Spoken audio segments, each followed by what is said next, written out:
Look around you, go online. What does modern society relentlessly tell you about having a small circle, or perhaps no circle at all? The common narrative is one of failure. It is immediately judged as a fundamental deficit, a powerful sign that you are somehow lacking, broken, or fundamentally undesirable. We are constantly pressured to curate an image of a full, overflowing social existence, a calendar packed with non-stop engagements, a phone incessantly buzzing with notifications, a friend group that looks perfectly balanced and vibrant. The underlying insidious message that saturates our culture is crystal clear. The lack of friends means something is deeply, intrinsically wrong with you. This judgment breeds a profound and often debilitating fear of being alone, a condition that pushes people into superficial, draining connections merely to avoid the social stigma of emptiness. But what if I told you that this widely accepted social equation, this constant pursuit of external validation through numbers, is not only flawed but entirely misleading? What if the very act of having a small, or even temporarily empty, social ledger is not a devastating curse, but rather a powerful and deeply revealing clue, an undeniable indication of an ongoing, necessary, and powerful internal transformation? This is the radical reframe offered by Stoicism. Today we are going to dive deep into the philosophy that fundamentally challenges this pervasive, modern fear of social emptiness, Stoicism. We will meticulously explore the radical and often counterintuitive Stoic perspective on friendship, the indispensable nature of solitude, and the ultimate goal of self-mastery. We will confront the difficult, often painful feeling of being alone and systematically uncover 9 powerful Stoic insights that completely flip this narrative on its head. The lack of friends, when viewed through the rigorous, unblinking lens of Marcus Aurelius, the pragmatic wisdom of Seneca, and the austere clarity of Epictetus, does not signify weakness or social failure. In fact, for the disciplined, aspiring Stoic mind, it means quite the opposite. It means something else entirely, something profound, powerful, and entirely in your control. By the end of this lesson, you will see your solitude not as a cold, isolating prison, but as a forge, a disciplined, necessary space where true, unshakable character and strength are made manifest. Stay with me. The 4th and 5th insights will deeply challenge your most fundamental assumptions about who you need in your life and why. Insight 1. It means you refuse utility over virtue. Our first and perhaps most crucial insight begins with a precise, uncompromising examination of the very definition of friendship. In modern times, relationships, even those we label as friendships, have become alarmingly transactional and often conditional.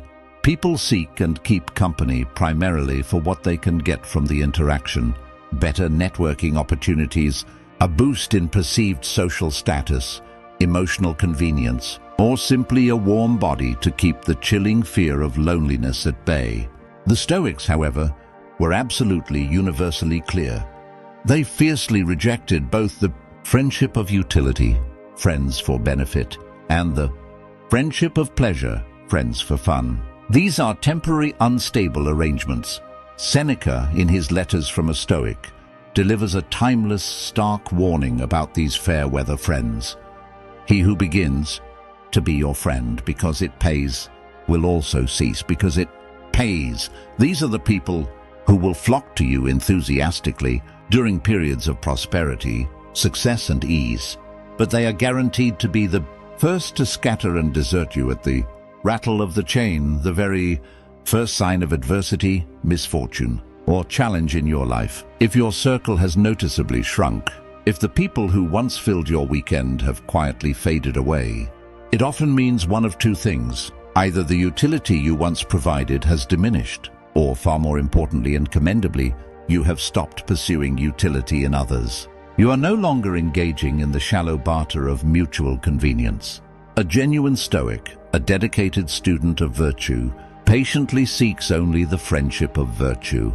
This is the highest form of human connection, a bond based purely on mutual, unreserved respect for character and a shared, earnest pursuit of the good and the excellent.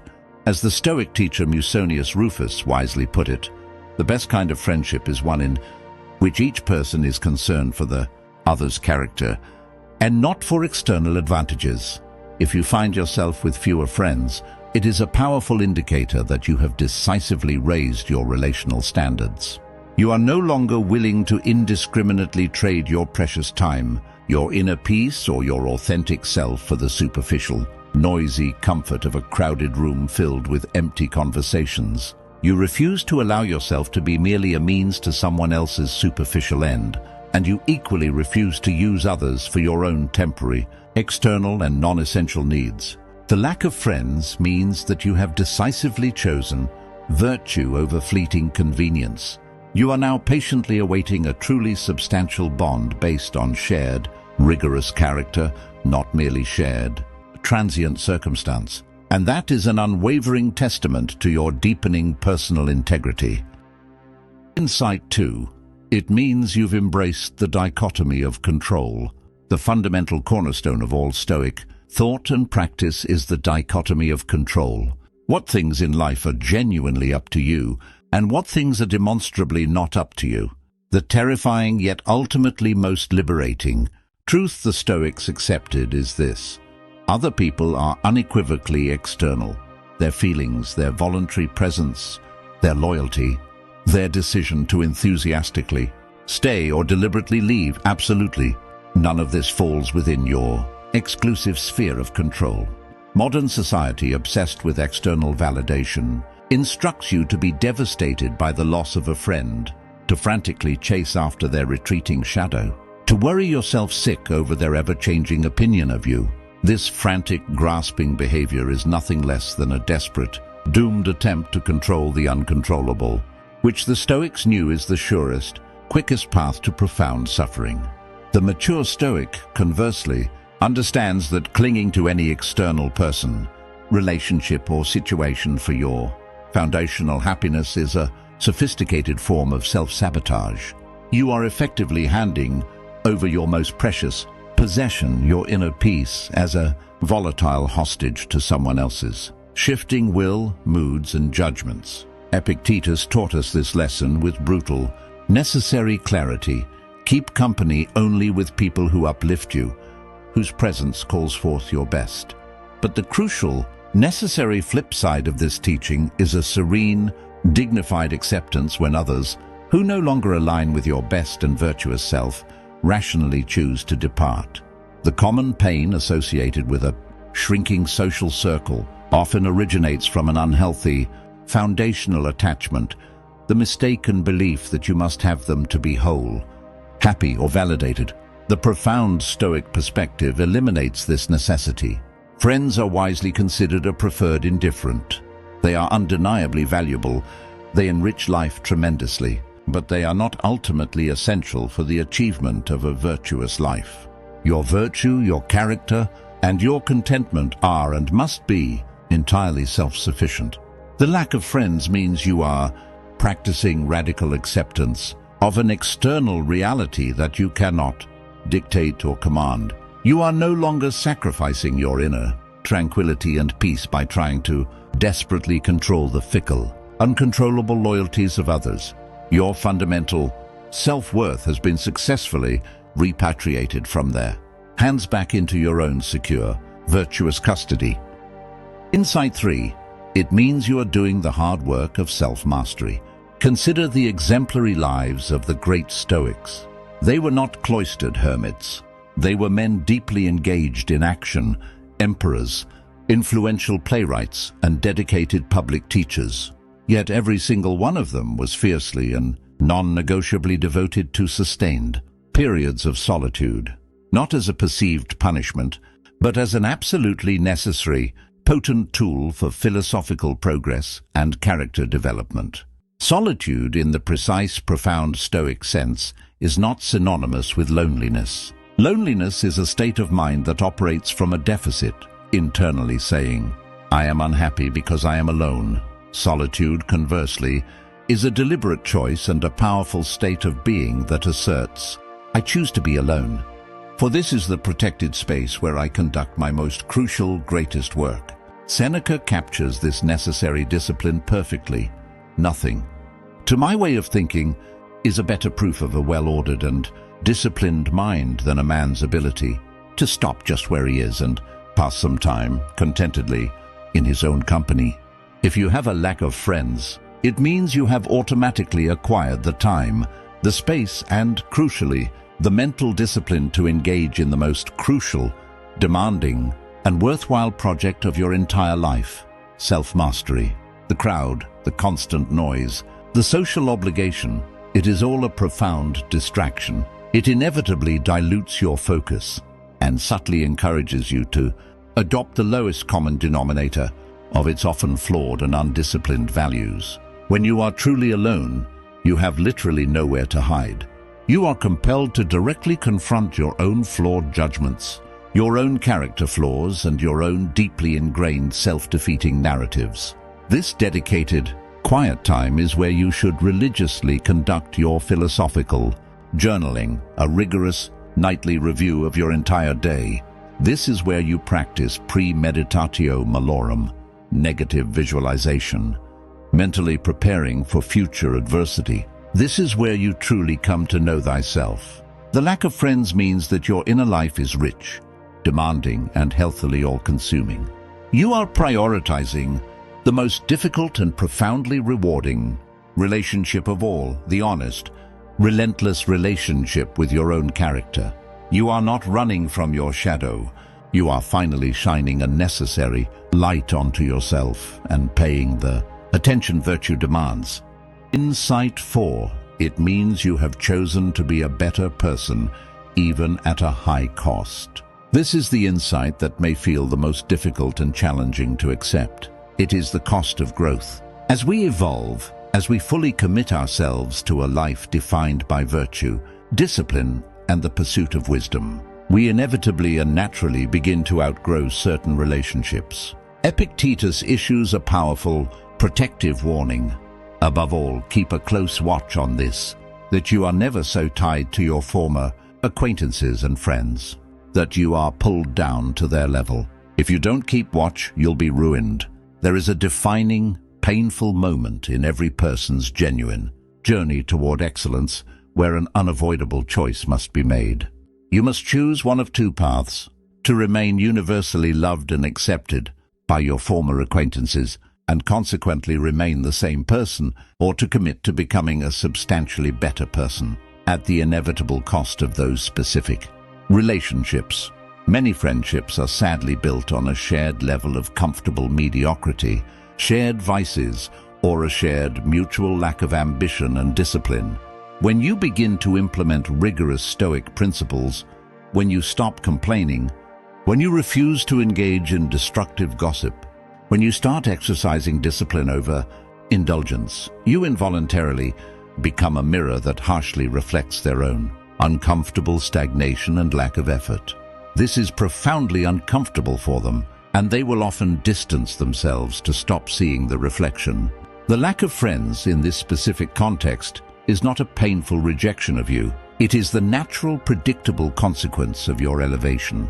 They are not necessarily inherently bad people, but they are no longer aligned with your new velocity, your new direction, or your new standards. And if they remain and you tolerate their former habits, they will inevitably drag you back down to their comfort zone. The lack of friends means you have chosen growth and elevation over stagnant comfort, and your highest virtuous potential over the easy past attachments. You have embraced the necessary loneliness of the summit. This is a profound, courageous mark of character, and a necessary sacrifice demanded on the path to becoming truly, undeniably virtuous. Insight 5. It means you value authenticity over popularity. The universal pressure to be liked, to be accepted by the many, is precisely the pressure to be fundamentally inauthentic. It forces you to become a tiresome social chameleon, constantly shifting your core opinions, your humor, and your values to fit the temporary mold of the present company.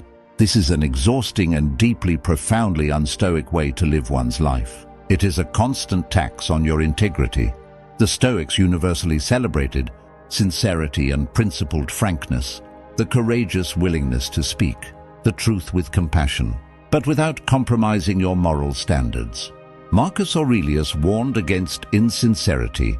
There's nothing worse than a wolf befriending sheep. Avoid false friendship at all costs. If you are good, straightforward, and well-meaning, it should show in your eyes and not escape notice. When you deeply commit to Stoic principles, you develop a finely tuned inner signal that naturally repels the inauthentic and the superficial.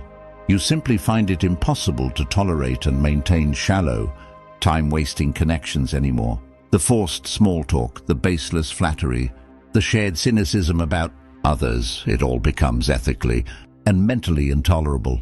If your friend circle is small, it serves as evidence that you are presenting your genuine, unvarnished self to the world. And the beautiful, powerful truth is that the genuine and the virtuous are rare, and the rare are often isolated from the common crowd. When you operate consistently from a place of radical authenticity, the crowd will inevitably thin out. But the few individuals who remain, the few who are genuinely drawn to your true, steady light and your clear character, are the only ones who are truly worthy of the name friend. The lack of friends means you are a person of uncompromising, genuine sincerity. You have successfully made yourself unsuitable for superficial companionship, and in doing so, you have protected your precious integrity from the corrosion and corruption of the undiscipled crowd. Insight 6. It means you understand the impermanence of all externals. Change, or the Greek concept pantarei, meaning everything flows, is the undisputed, universal law of nature. Friends, like all external, contingent things, wealth, robust health, fleeting fame, are fundamentally subject to this constant, irresistible law of change and impermanence. They will move away, their interests will inevitably diverge, their core character may change, and they will sooner or later be lost to you. The wise Stoic does not fruitlessly attempt to freeze the ceaseless river of life. They learn instead to swim expertly within its currents. Epictetus famously advised us to view our loved ones, including friends, as if they were a treasured gift merely borrowed from the gods. In the same way, remind yourself that your precious child, your wife or your friend, isn't one of your permanent possessions, but something given for now, not forever. The common feeling of intense despair over losing a friendship is often the direct result of having treated the person as a permanent possession, as an external pillar that absolutely must support your happiness instead of an independent, autonomous human soul on their own separate, destined journey. The lack of friends means that you are rigorously training your mind for the inevitability of loss. You are consciously building an emotional reservoir that is entirely self-contained and self-sustaining. You value and cherish the time you had with them. You honor the shared memories, but you absolutely do not allow their eventual or current absence to dismantle your carefully constructed inner world. You understand that what is given freely must eventually be relinquished freely, without bitterness. The lack of friends means you are cultivating autokaya, self-sufficiency and resilience. You are preparing to face the inevitable losses of life, without being emotionally ruined by them, securing your ultimate peace not in what you have or possess, but fundamentally in who you are. Insight 7. It means you are prepared for true, committed friendship. We began with the deeply ingrained cultural idea that a lack of friends signifies something fundamentally wrong with you. We conclude with the ultimate, liberating Stoic paradox. The lack of casual, superficial friends is the necessary prerequisite for attracting and sustaining a true virtuous friend. Why is this so? Because a true Stoic friendship, the cherished friendship of virtue, is not an emotional crutch designed to patch up two broken people. It is emphatically not two incomplete halves desperately clinging together for fear of falling apart. It is, instead, a disciplined union of two complete, fully self-sufficient individuals who rationally choose to share their abundance of virtue and strength with one another, Seneca outlines the profound requirements of this bond. For what purpose, then, do I make a man my friend? In order to have someone for whom I may die, whom I may follow into exile, against whose death I may stake my own life. This is clearly not a casual acquaintance made at a party. This is a sacred, deeply considered vow of mutual aid and virtue. This is the highest, most demanding form of human trust and loyalty. You must be complete, whole, and content in yourself before you can truly and healthily offer yourself completely to another. By embracing disciplined solitude, by consistently raising your relational standards, by focusing relentlessly on self-mastery, you are not closing the door to friendship. You are making yourself morally and emotionally capable of true friendship, the one bond based on a mutual capacity for virtue, self-control, and ultimate sacrifice. The lack of friends means you are not desperate or needy for just any company. You are not willing to settle for less than virtue. You are now a complete, self-actualized individual who is finally ready to recognize, honor, and welcome the rare soul who is equally complete and self-disciplined. You are prepared not for a fleeting transaction, but for a sacred, enduring partnership in the lifelong pursuit of the good. Conclusion: the strength in solitude. So the next time you look at your phone, your calendar, or your empty table, and feel the cold sting of social expectation or the pressure to conform, pause and remember this powerful Stoic lesson. The shallow world may look at your lack of a crowd and conclude you are simply lonely or a social failure, but you now know a deeper, more profound truth. The lack of friends means that you refuse to trade your personal integrity for the temporary, comfortable convenience of the crowd. You have mastered your mind enough to be profoundly comfortable in your own uncrowded company. You are courageously walking the difficult, solitary path of relentless self-improvement and wisdom. And you are holding yourself in dignified reserve for the rare, virtuous connection that is truly, unequivocally worthy of your soul and your life's purpose. Your chosen solitude is not a space of deficit or lack. It is a powerful space of clarity, unbreakable strength, and profound integrity. It is the ultimate, undeniable proof that you have succeeded in cultivating the most profound and necessary friendship of all, the honest, lifelong friendship with yourself and your highest character. Continue your demanding path. Focus on your virtue. Do not, under any circumstances, allow the shallow chatter and expectations of the crowd to define your inner peace or your self-worth. And trust with quiet confidence that the right people, the truly authentic and virtuous people, will eventually be drawn with certainty to the steady light of the formidable character you are forging in the necessary silence. What is one relationship you are ready to let go of because it no longer constructively aligns with your highest virtue? Let us know in the comments below. And if you are committed to the path of self-mastery and Stoicism, like and subscribe for more deep, life-changing Stoic lessons. Until next time, stay disciplined and stay well.